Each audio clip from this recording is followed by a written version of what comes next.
Welcome everyone. Again, my name is Katie Wysocki and I am with the Career Enrichment Network here in the College of Liberal Arts. We're so excited to have Swiss Re back again for their final session with us in their career exploration program. Today we'll talk about understanding the brand and opportunities and a little bit more about their brand and mission as well as the specific opportunities within the organization. So thank you all so much for being here, and Jamie, I'll pass it on to you. Great, thank you. So for this session, we actually don't have any slides to prepare. And what we'll do is really more of an interactive panel discussion. I have some prepared questions, which I'm going to ask, but I think what would be most useful is to open the floor and see what questions you might have for our panelists. We do have a diverse group in terms of race, ethnicity, location, jobs. So we have a lot of different areas that we can touch upon. So we'll start with some of the questions that I have, and then we'll open it up to our students. I think that's probably the way to make the most of this session. So thank you all for joining.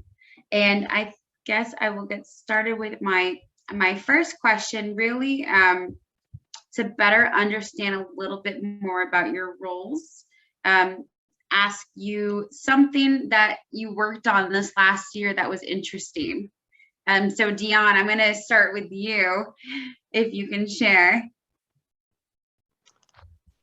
I think I got involved with something that, well, an insurtech opportunity.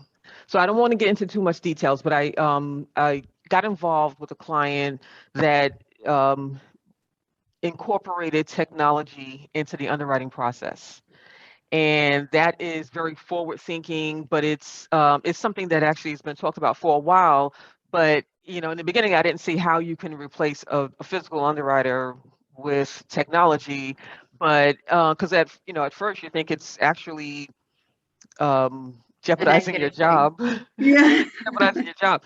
But this particular technology, the model, they walked us through and they showed us how physical underwriters actually got involved with the technology. So you do have to hire physical underwriters, but I guess just not as much, and just how efficient it is. And honestly, you have to remain forward thinking because that's just the way the world is. The world is changing and you have to keep up with the times.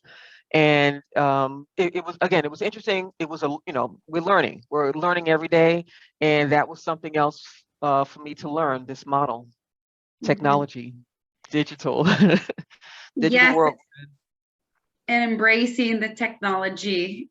I know we had a similar thing with the claims team, how to use technology to expedite the claims process. And that was immediate thought as technology is coming in, as replacing jobs. But I think your story demonstrates that technology actually enhances your current role. Yes. Great. Well, thank you for sharing. You're I'm welcome. going to ask the same question to Luis. Hi. Yeah, well, I am working on technical accounting team in LATAM, and we also have many interesting things that I can share with you. I prefer to talk about job rotation that I make the last year, exactly applying all my knowledge that in one area different to my own. So I was working with different people that I was talking in India, in USA, in Zurich, and also I was working a lot of different things that I was familiar.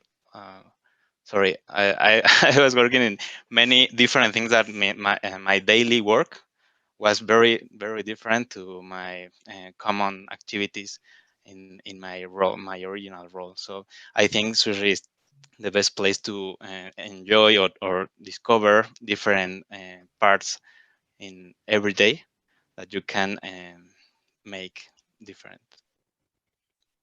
So can you, I mean, I think job rotations are great, but for maybe some of the students that don't know about that process, yeah. how did that conversation come up with your manager, and how did they support that?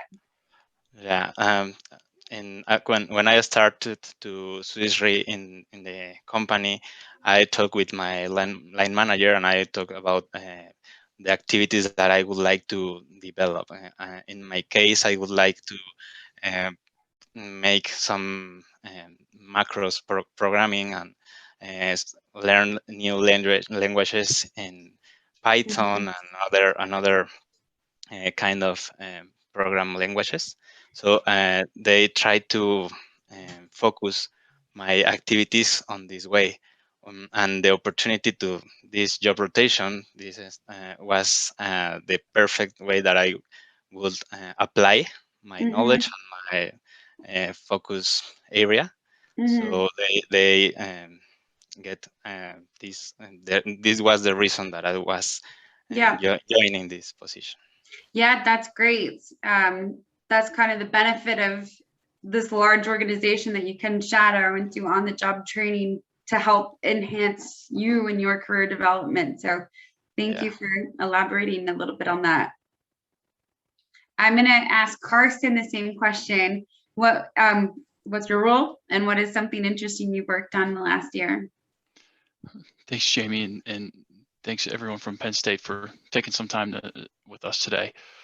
So my role is doing a combination of client markets, so client account management, working with clients and brokers, and underwriting, so doing technical analysis of risks, seeing if that's something we want to reinsure, and also at what price and what terms we would want to do that for. So something that I've worked on this last year that I've really enjoyed has been working on private floods. So there's not really a private flood market, or a very small one, in the United States. So we've been working with clients on and developing flood products, instead of doing my typical role, I've been leading a project management team of us, a number of people at Swiss Re and a number of people at our client, in developing a private flood product to eventually go nationwide.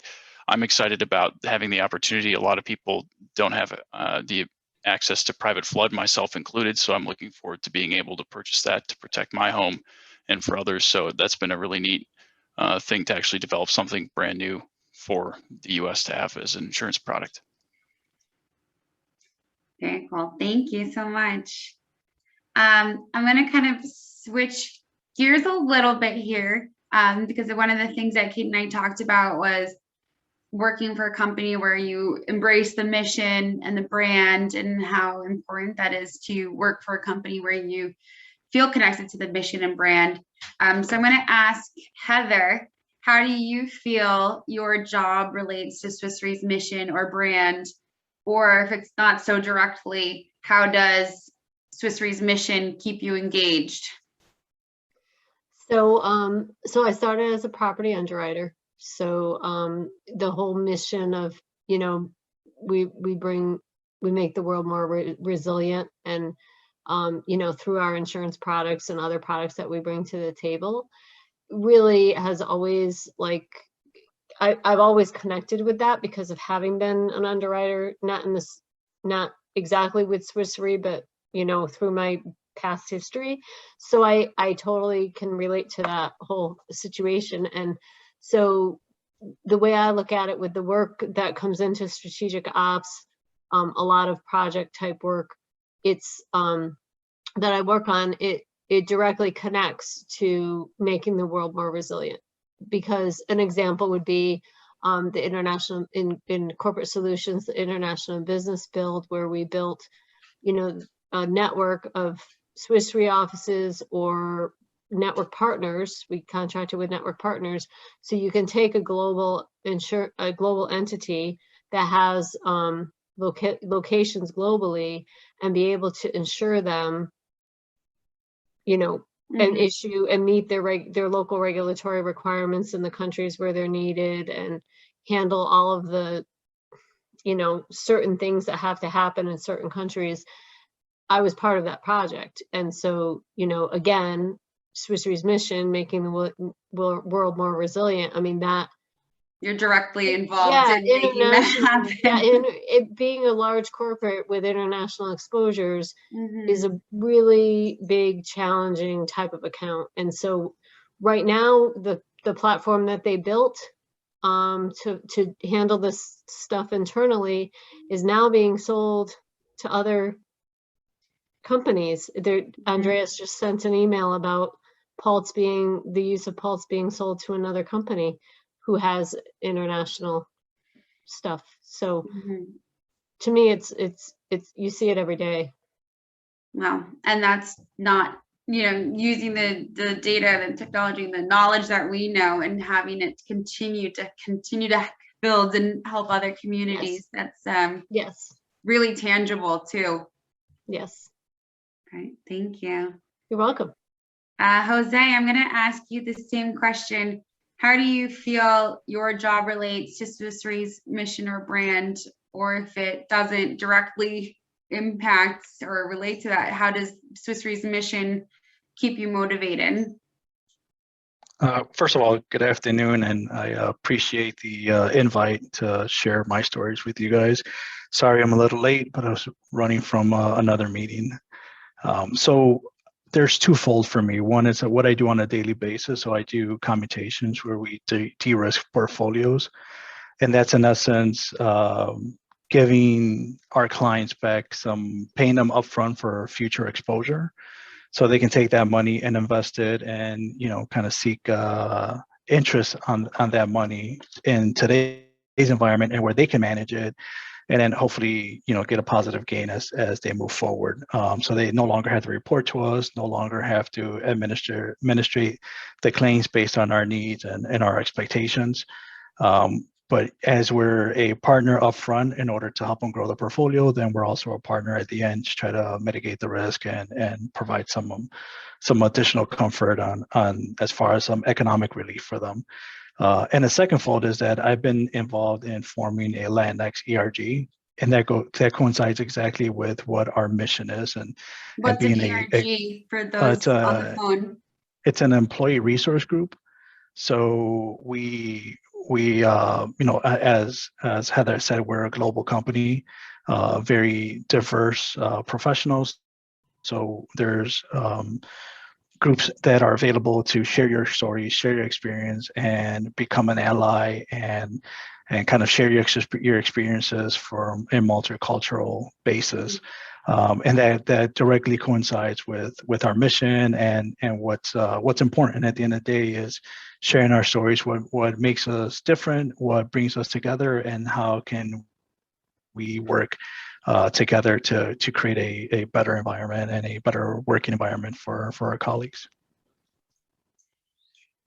So I love that, because your answers, how do we connect externally with the global mission, but then also how do we try to build a culture internally to keep people engaged, motivated at work. So thank you for sharing. That kind of brings me to I was going to ask this later, but I'll bring it now.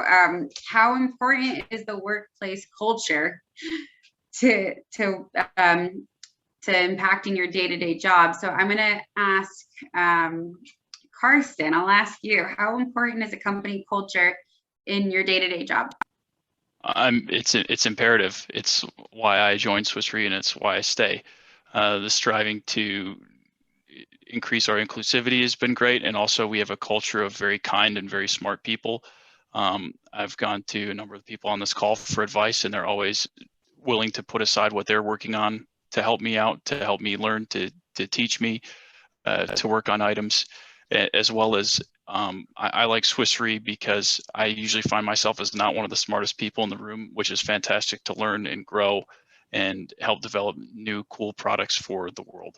So that's what I enjoy the most out of Swiss Re. And there's people we get to work with from all walks of life, backgrounds, countries. I work with people on different continents on a regular basis. It's really fun to get to know people, and we're all in the same company, all in the same team, if you will. And it's a really fantastic environment. He's being modest. I know. I was going to say, I think, Karsten, you're so smart. And sometimes on the calls that we have, I'm like, what is he talking about? kind of a follow-up question, and maybe this is to anyone of the panel. Not, I mean, obviously we're selling Swiss Re's culture, but for some of the students that are interviewing or looking at companies, what advice would you give them on how to learn about a company's culture before joining?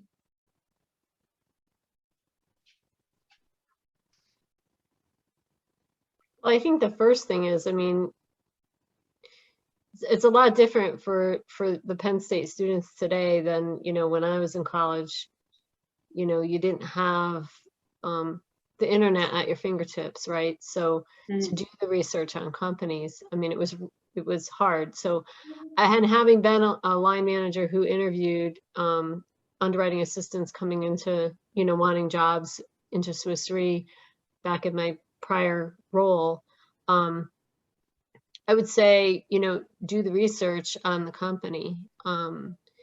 It was always disappointing to me when I would, you know, ask an interviewee, like, why Swiss Re? You know, what makes you want to work here?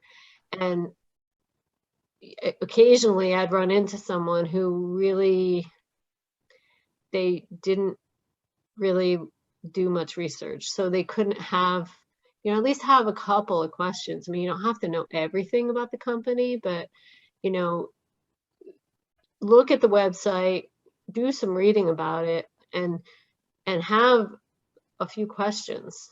You know, that would be my recommendation, because when you don't have a question or two, or it doesn't seem like you've looked at the website, it sort of sends a message to the hiring manager about where's their initiative. You know, that would be my recommendation.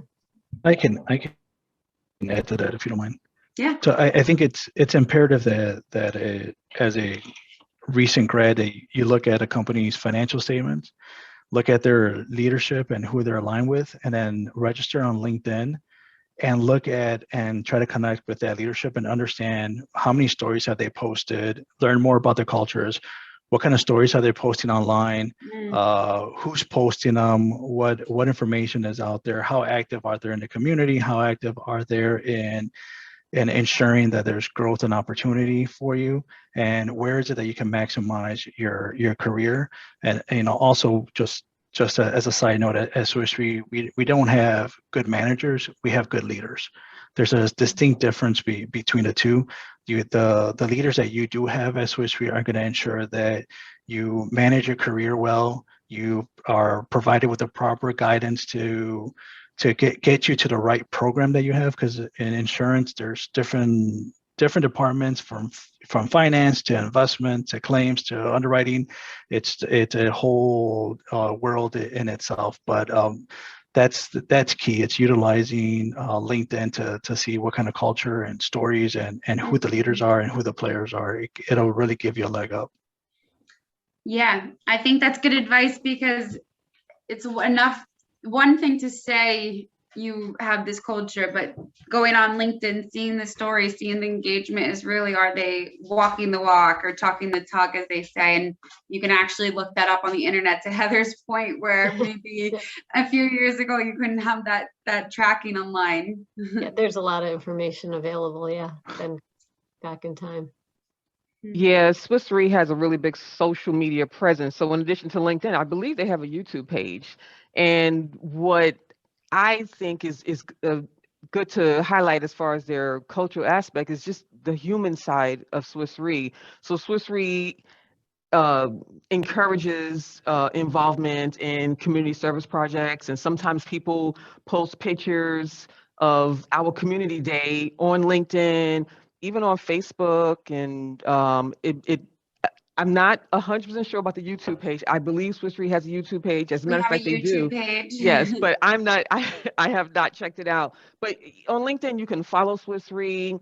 One of our leaders are always being interviewed, and you can check that out. Like I said, just follow the company on LinkedIn, and then I'm sure if you even reach out to some of the leaders and say, hey, I'm a student, I'm interested in the company, I want to apply for your graduate program or whatever, is it okay if you accept my LinkedIn request to be a connect?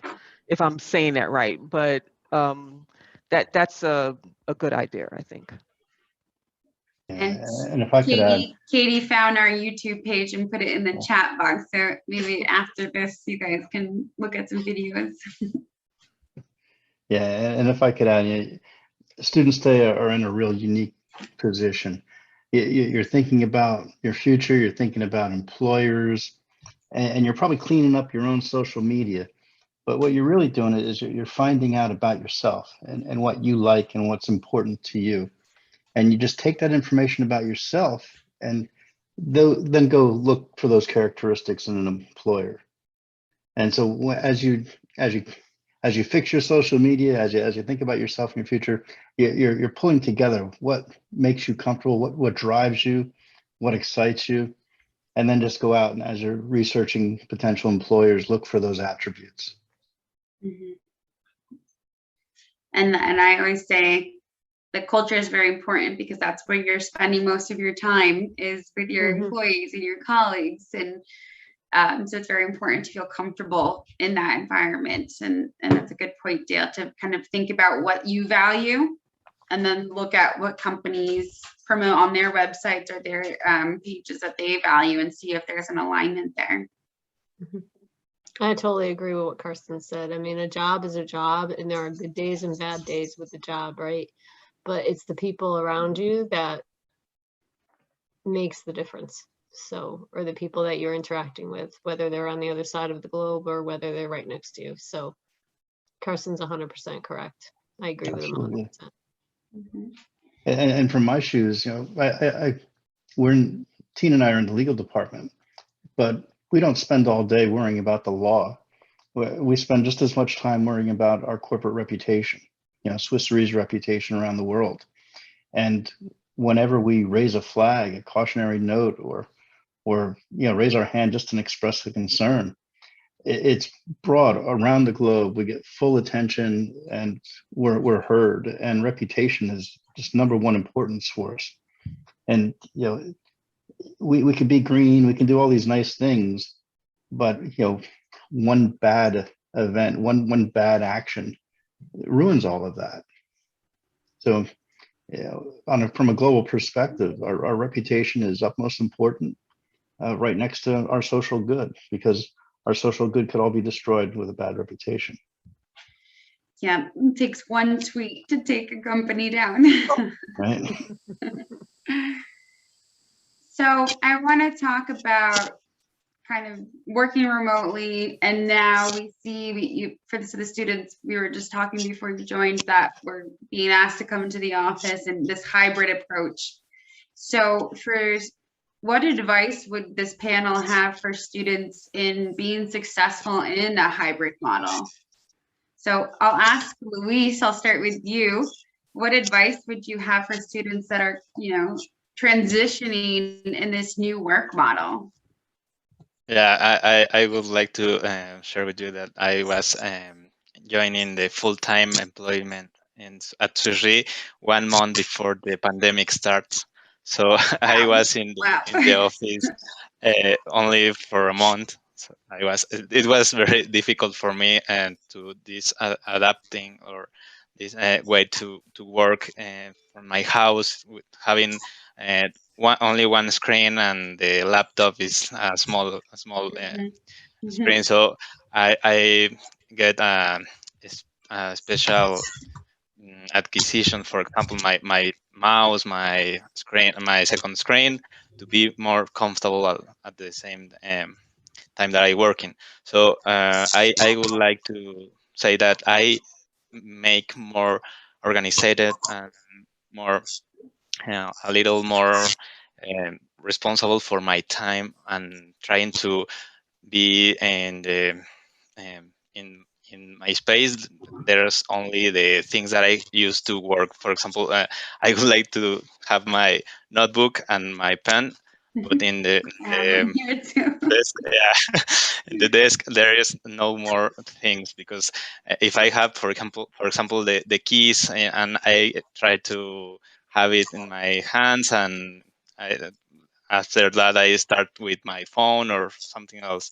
So I try to be clear on all this area. So it's I think it's better to have a clear space to work. I agree. So I think you said a couple good points there. One, investing a little bit in technology to make it feel like a proper work environment, and having a really separate space where you can work is really important. I also, got a monitor, got a mouse, things that I never thought I'd have at home because I didn't think I'd work from home. But then also you're developing new skills. So you're developing time management, organization skills, because you're forced to work at home. I don't know how I will work at the office. Yeah, it's different. Any of the other panelists have any comments to add or advice to adapting to this? I'm calling it a hybrid model because I think that's the future. Yeah, always check your background. Make sure you've got a good background. No inappropriate posters or empty bottles around.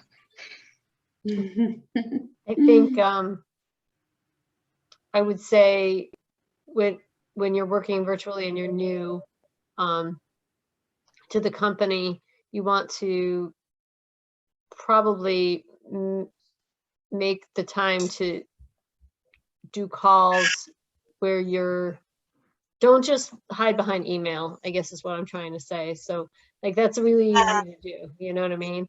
But make the calls, be on calls with people. And with Swiss Re's technology, we use Microsoft Teams. You can do virtual, so you can you can share your you can see faces, you can do those kinds of things.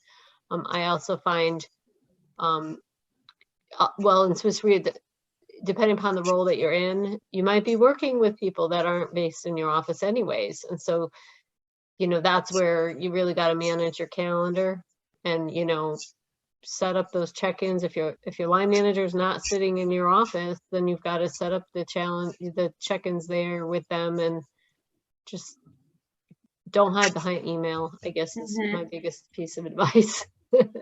Yeah, so I've managed 2 summers of virtual internship programs, and we talk a lot about how formal virtual coffee chats are that are supposed to be a very informal activity, and how a little bit uncomfortable it is to look at the calendar, send an invite, versus in the office where you just ask someone if they want to get coffee. But it is really important to develop relationships. I think that's, especially as young students and people starting out in the workplace, it's almost more important to develop relationships first and to send that invite. And like you said, don't hide behind your emails.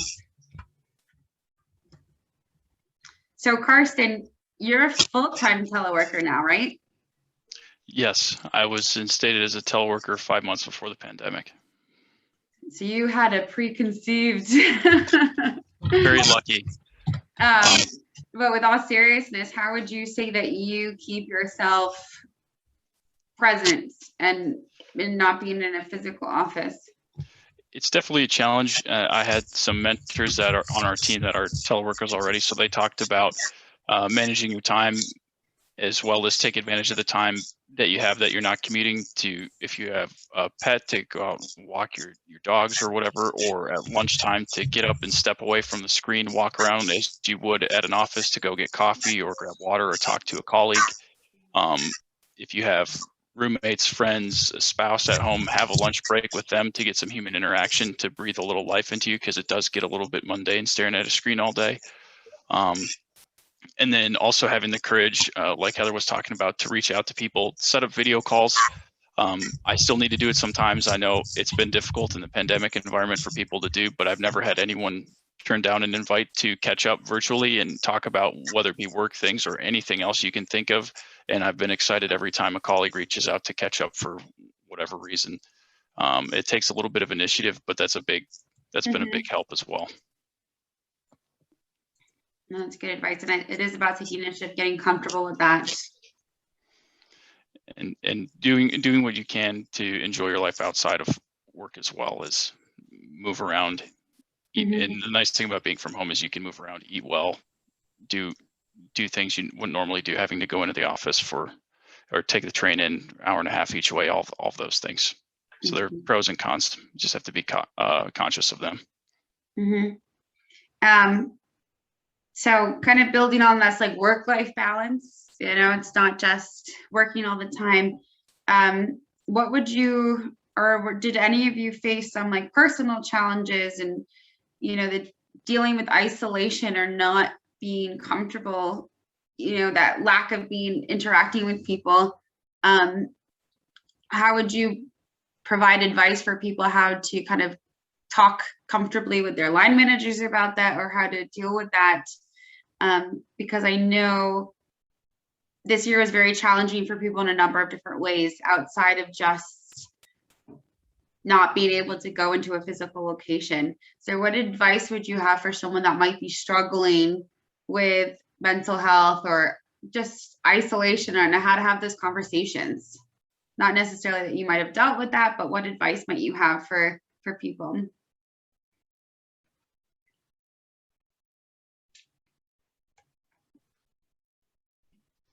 I don't know. It was funny today though. So my supervisor and I have a great relationship.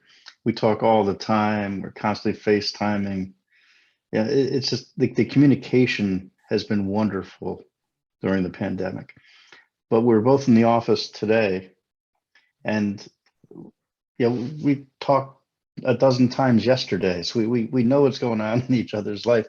But together, physically present for the first time in months, we just stood there. We didn't have anything to say, but we just looked at each other like, hey, you're here, actually in person. But we didn't need to say anything because we've been so well caught up over the Zoom calls. But it was just nice to be together physically. I think having a good relationship is important, and being comfortable, you know, having conversations that aren't always focused on just work, right? Definitely. I remember with the pandemic when we first really when it first became evident that this was not going to be just a 2 weeks at home and life. That is was funny when we thought that, huh? I know. And I remember Yvonne Gonzalez, who's in charge of the corporate solutions division of Swiss Re, and he was really advocating for, you know, you get into your calls or you get into your meetings, like, don't just get into the subject, like really talk to one another. Hey, how's it going? How are you doing? And really like ask the question and care about the answers, you know, because we're all like stuck in this situation and we don't know how long we're going to be stuck like this. So like he really did advocate for that. And we do it today, like as we're gathering on calls, you know, most of the time we're talking about just stuff that's going on, you know, while we're waiting for the group to assemble. And then it's like, you know, somebody eventually has to rein them all in and say, okay, well, now we got to talk about work. But I would say like that's important. It's probably hard to do when you're a new employee, just like it's hard probably to have a conversation with your manager.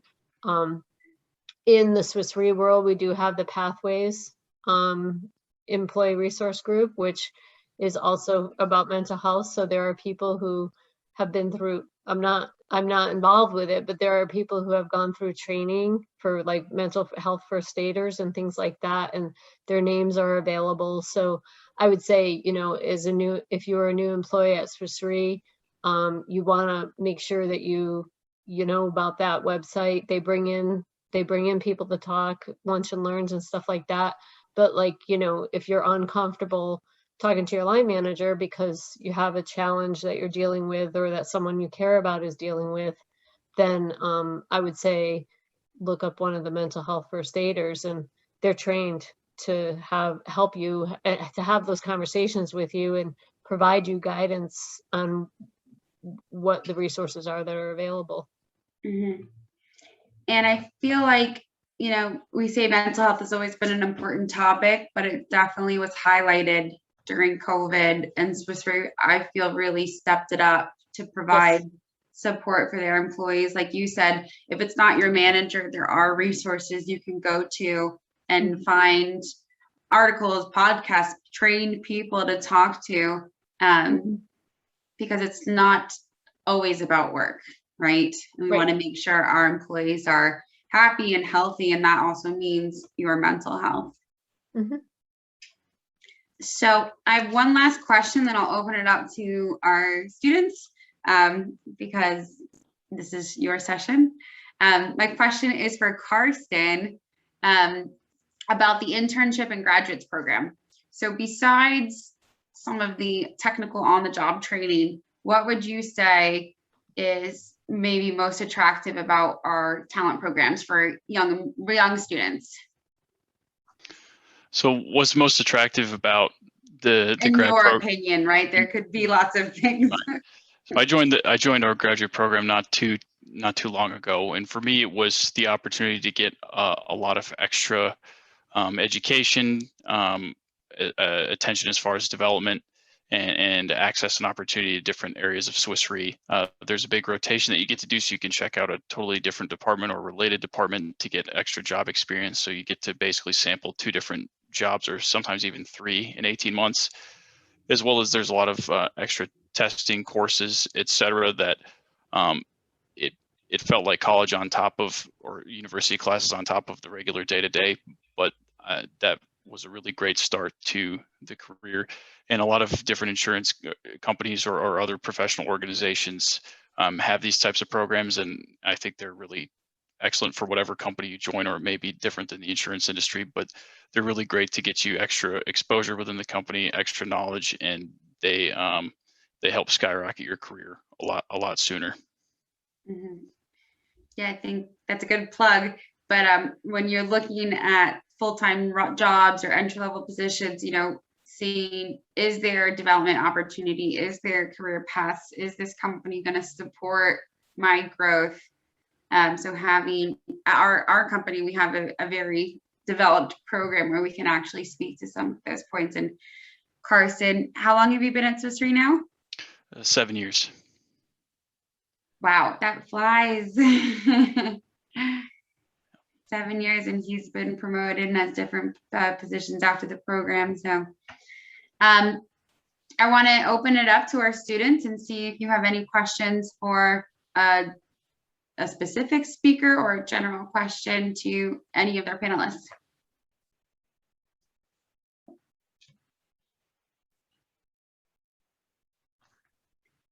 Hamza, nice to see you again. I think you were in our first session, or you had a question in our first session.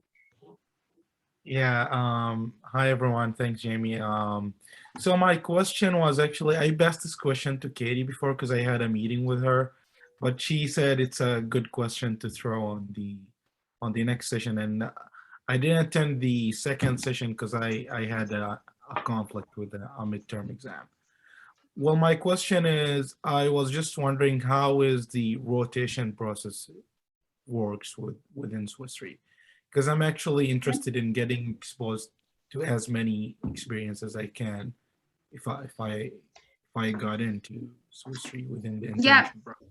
So I think Karsten did a rotation program through the graduates program, which is more formal, and I'll ask Karsten to explain that. But then Luis did it as a full-time employee outside of the program, so I'll ask him to explain that process as well, which shows that you don't necessarily need to be in a formal program to do a job rotation, which is great. So Karsten, I'll start with you if you can talk a little bit about that.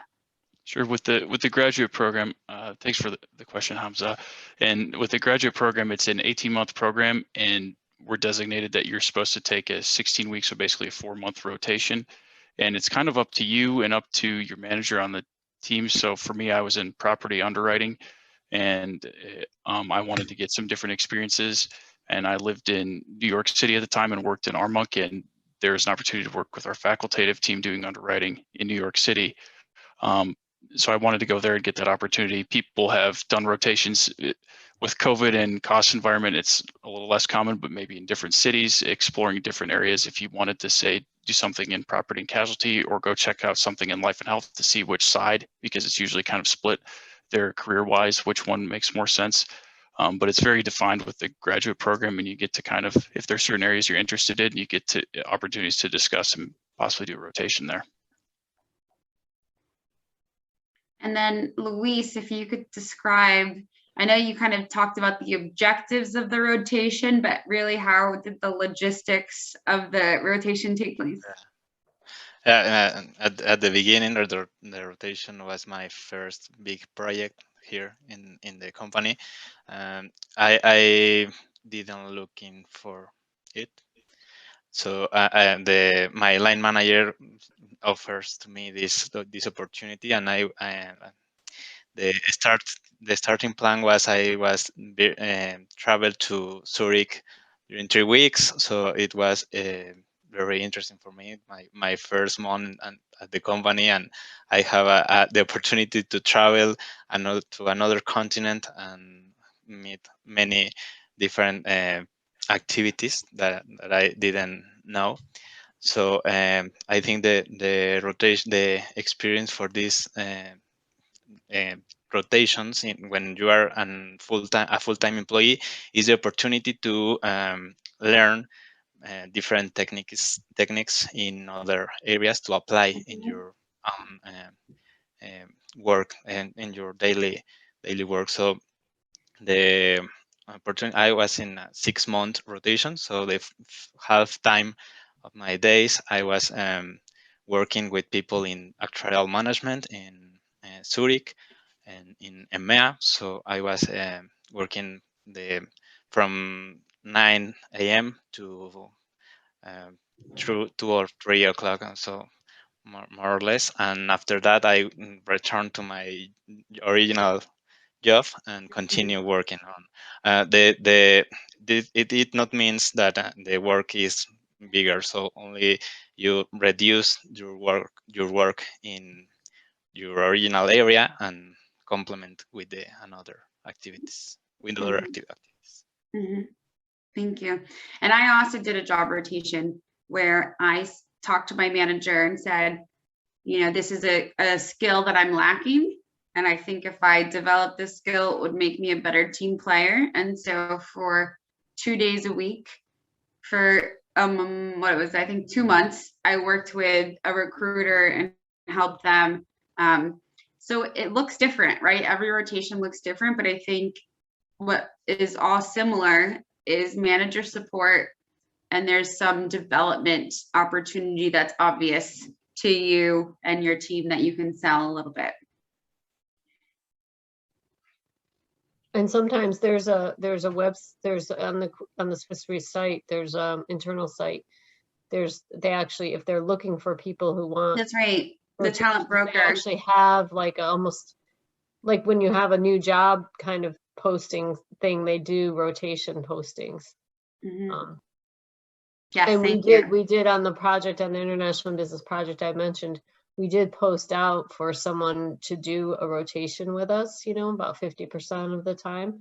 At that time, for 1 year, I was 100% on rotation with that project. But what happened there is that it didn't work out. And the reason why it didn't work out is because the person who applied never had the conversation with their line manager. And then that just, you gotta, like Jamie was saying, you gotta have your line manager in there with you.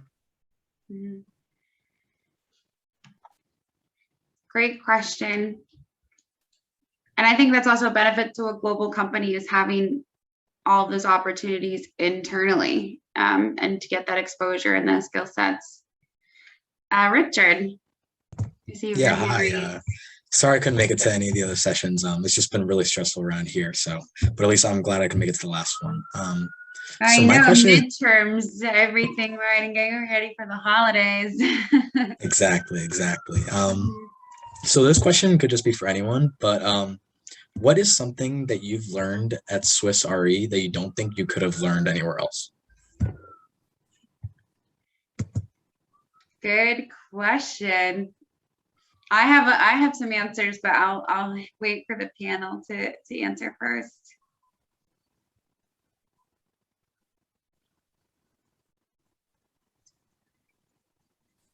Okay, guys, don't jump in. Jump in, because I didn't come from reinsurance or insurance. I came from other industries. And honestly, Richard, it was how nothing can get done without reinsurance. Like, it was not something that had ever occurred to me before.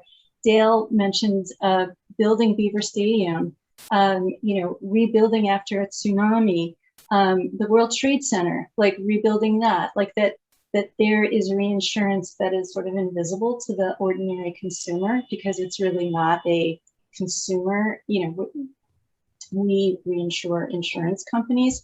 It's very little about like being front and center with consumers. So it was just like how important the capital of reinsurance companies is to rebuilding the world. And having that financial strength really contributes to the resilience and the rebuildability of things when they go wrong. So I think, we think about our car insurance and our health insurance, but that was it, was like being blown away by how much reinsurance is behind the scenes. Totally agree, Tina.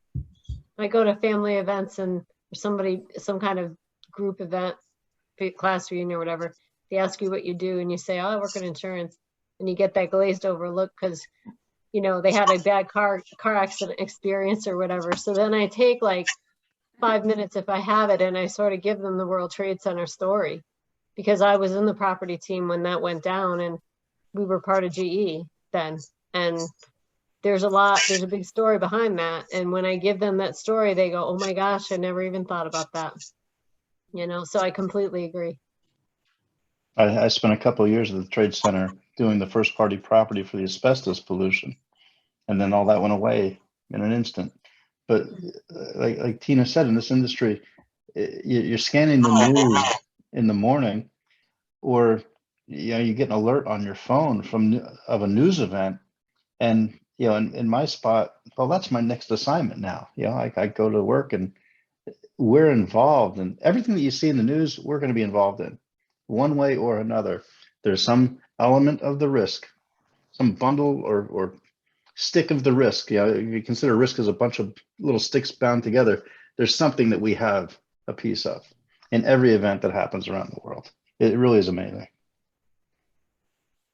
And it's invisible to the everyday person. So I'll say my answer is, aside from that, of course, realizing how critical reinsurance is to everyday life.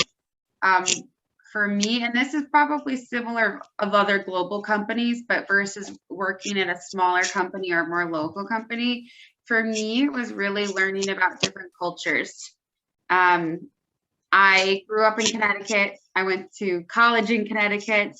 I got a job in Connecticut. So I really wasn't exposed to that many cultures. So coming to Swiss Re, my first boss was based in Germany, and my team was in London and Bratislava and Zurich, and really learning about other cultures and learning from those individuals and how smart other people could be in their diversity of thought was very eye-opening for me, and I think made me a better person as well. So not just kind of the business side of it, but working and I wouldn't have had that if I, continued to work in a small company as well. So that exposure was really important to me. I think we have time for one more question. I know these conversations go very quickly.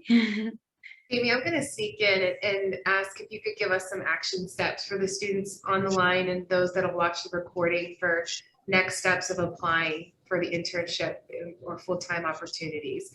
I did notice when I did add the internships to Nittany Lion Careers, just to grab their attention to take them to your career sites, that November 1 and April 1 were the two deadlines. Is that true? So I wanted to talk about that. So the careers.swissre.com is where you can read about our internships and graduates program. You'll hear stories from some of our current interns and our graduates about what they feel is the best part of the program. Our internship roles, we do have a number of roles that are still posted. I would say if you're interested in applying, to apply by, I'm looking at a calendar, by next Friday. So that would be something I would say is an immediate next step. We also have 3 graduate roles that we're recruiting for. One is a underwriting role, one is a data management role, and one is a natural catastrophe role for any people in the physical sciences space. But really those other roles, and if you have any specific questions, to reach out to me directly, you can reach out to me on LinkedIn. You can send me an email. I think, Katie, you have our contact information. You have all of the speaker bios. So any Swiss Re employee that you see is you want to connect with, they'll be happy to answer some questions with you or chat with you. Yes, so by next Friday, November 19th, I would say is the latest. And if you do apply for a role, please reach out to me. I would appreciate that. Or if you have questions about the role or not sure which ones might be a best fit, so please let me know so that we can track your application. So thank you for the question, Katie, and the plug. I will send the link to you as well. Let me put it in the chat box as well.